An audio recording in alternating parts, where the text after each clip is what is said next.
A rather groundbreaking decision was made today in the European Union. European countries will borrow billions, even tens of billions of euros from the European Union for the complete rearmament of the armed forces of Ukraine. We're talking about a loan fund of 150 billion euros. The Europeans have already devised an interesting mechanism for this. Ukraine's main allies in Europe intend to request tens of billions of euros from the European Union in the form of loans for joint procurement of weapons for Ukraine, as well as to strengthen their own defense capabilities. But all the expenses are allocated for, quote, strengthening European defense capabilities, of which Ukraine is a part. Well, while some are looking for money for Ukraine, others in the European Union are actively helping the Russians. Investigative journalists have obtained hidden documents proving that Slovak and Hungarian companies are helping Russian helicopter manufacturers carry out maintenance work for clients from various countries, including for India, which is prohibited by international sanctions, primarily, by the way, European ones. My name is Pechiy. Today is July 30th. Let's discuss this topic comprehensively together. But before we start, I ask you to subscribe to this channel, leave a like, write any comment, and be sure to subscribe to my Telegram channel. The link to it is in the description of this video. There, we publish breaking news as it comes in. So, some European countries have agreed on a plan for a large loan to rearm Ukraine. Ahead of the deadline for applications to the new lending program, in exchange for weapons under the so-called European Security Assistance Mechanism worth 150 billion euros. Several European Union countries have stated that they want to use these loan funds to help Ukraine defend itself against Russia's full-scale invasion. Let me explain this mechanism, the 150 billion euros, and what Ukraine might receive. So, back on May 21st of this year, the ambassadors of the European Union countries agreed on a loan of 150 billion euros as part of the European Security Action Program. This money is allocated for European countries to purchase weapons. It's funny that back in May, Hungary abstained from supporting this initiative and didn't vote, but since the resolution was adopted by a qualified majority, Budapest couldn't block the initiative. Remember this moment? We'll come back to it later. The regulations of this European Security Assistance Mechanism are aimed at strengthening the European Union's defense capability to counter Russia. This is officially documented. It was proposed by the European Commission in March as part of its broader rearm program, which means the reorganization of the European Army, and was promptly adopted by the Polish presidency in the European Council. It will allow member countries to borrow from the European Union to purchase military equipment. And here I want to make one important remark right away. The United States of America does not have a direct agreement with the European Union in the field of defense and security under this loan agreement, so it cannot participate in joint purchases under this scheme. That means the American weapons that European countries buy from the United States for Ukraine go through a different program. So you need to understand that this is additional money. This is an additional program for purchasing European weapons. The United States was later admitted into the program, but with a 35% quota. What's also important is that Ukraine was included in this program as a contractor along with all other European countries, which will allow part of this large loan to be used specifically for purchasing Ukrainian weapons. Ukraine has production capabilities but lacks the necessary funds, creating a cyclical issue. That's why a loan is taken out, for example, by Denmark. This is the Danish program, the Danish model. Denmark takes a certain amount of money, gives it to a Ukrainian company, the Ukrainian company produces a certain amount of weapons, and then Denmark formally transfers these weapons purchased from the Ukrainian company to the Ukrainian army. So that's the scheme. The United Kingdom also signed a separate agreement with the European Union to participate in this program.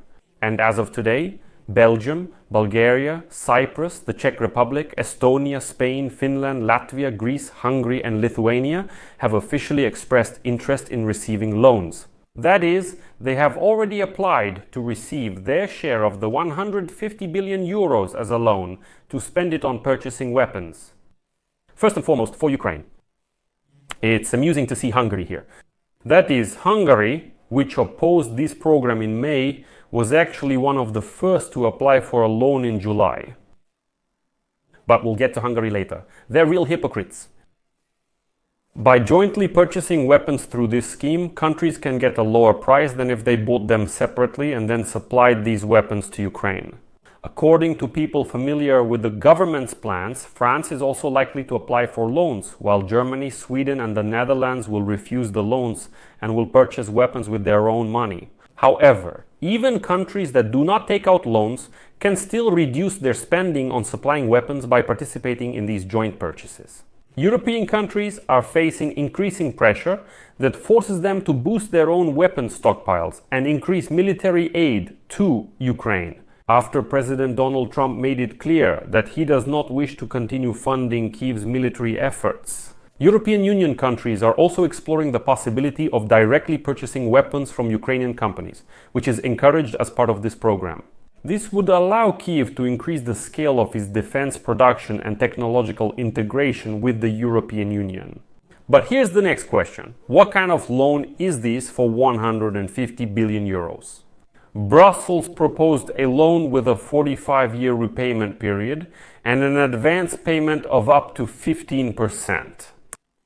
These low-cost long-term loans will be financed through European Union debt, which will allow the use of the European Union's credit rating instead of that of an individual country. To put it simply, the European Union's credit rating is much higher than the credit rating of, say, Bulgaria, the Czech Republic, or Lithuania. Therefore, these countries can take out such a loan for a much larger amount and at a lower interest rate, and for as long as 45 years, because they are using the credit rating of the entire European Union. To engage Ukraine's allies, European Union Economy Commissioner Valdis Dombrovskis urged European Union nations to utilize this initiative to buy arms for Ukraine. Here's a quote: "We strongly urge you to consider how to involve Ukraine in our plans. Procurements for Ukraine, with Ukraine's participation and on Ukrainian territory, could be crucial for our collective security." And, as it turned out, many European Union countries have already officially stated that they are ready to do this. They are prepared to secure loans to collectively purchase weapons for Ukraine, which is crucial. What about Hungary and Slovakia? Aren't they also part of the European Union? It turned out that Slovak and Hungarian companies are helping Russian helicopter manufacturers carry out maintenance work for clients from different countries, which is prohibited by international sanctions. This was reported by Militant Intelligence. They are investigative journalists.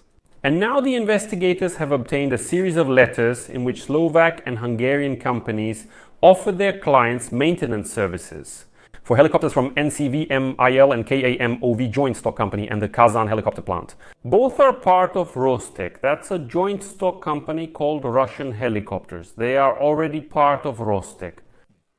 From the first letter, we learned that the Indian military attaché Sunil Kumar contacted NCV-MIL and Kamov Joint Stock Company regarding military cooperation through an intermediary, the Slovak state company LOTN, which specializes in servicing Mi-8, Mi-17 and Mi-24 helicopters.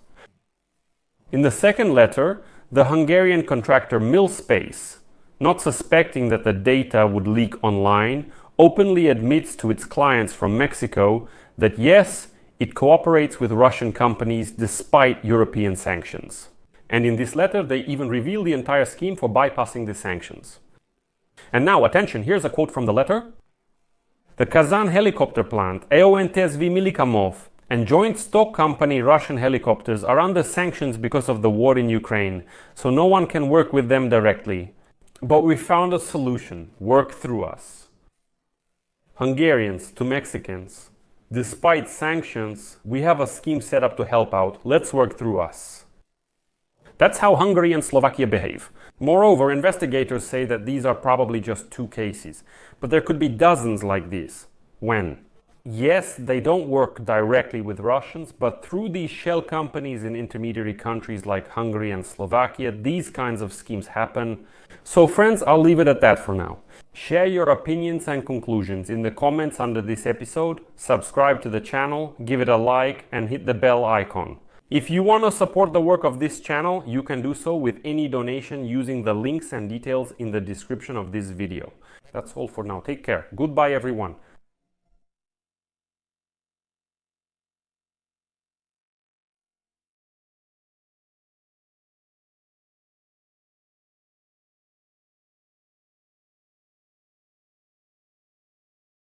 Subtitles created by